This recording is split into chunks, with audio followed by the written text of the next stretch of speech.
แห้ง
หอดเครื่องทางฝนตก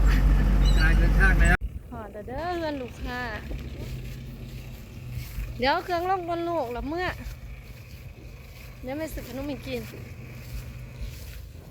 งามร้ายเงินทันลูกค้า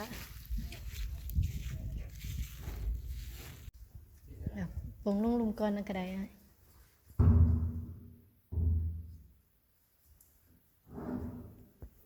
เดี๋ยวน้องถือให้